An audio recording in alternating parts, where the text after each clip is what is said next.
Allez, c'est le début de ce deuxième jour de nave. Bon, la nuit s'est bien passée, j'étais obligé de rallumer le moteur à 4 h du matin parce que là il y avait zéro vent, donc on faisait du surplace. Le vent est revenu là en fin de matinée, donc on a pu remettre les voiles en place, ressortir tout ça. Voilà. Ah, ça fait quand même plaisir d'avoir que le bruit de la mer, le bruit du vent et un bateau qui avance en étant réglé, bien réglé quoi. Bon bah la journée va tranquillement se dérouler.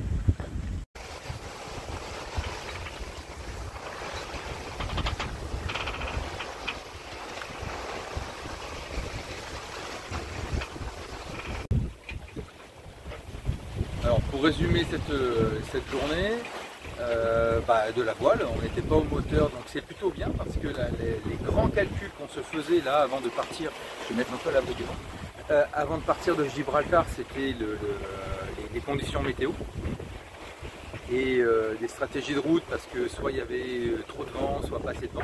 C'est la période qui veut ça, c'est une période un peu intermédiaire. Les alizés ne sont pas complètement installés, les alizés portugais. Ensuite, on a vu des dauphins, donc c'est toujours un spectacle qui émerveille tout le monde. Et en fin de journée, on a vu arriver sur nous un gros bâtiment militaire. Alors lui, il n'a pas d'AIS, il ne se signale pas, on ne le voit pas sur nos écrans.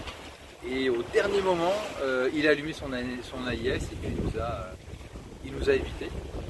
On était bien content de ne pas se faire couper en deux par un bâtiment militaire. Je ne sais pas de quelle nationalité il était. Mais bon. Donc voilà, là on prépare le repas et ce soir ça va être couscous au dîner. Bon on va continuer cette journée et on se prépare pour les navigations de nuit. Les cars sont répartis et on sait déjà qui va prendre le premier quart, le deuxième, le troisième, jusqu'à 8 h du matin. Je vous dis à plus tard. Voilà, alors on est sur la fin de cette deuxième journée de navigation entre Gibraltar et les Canaries.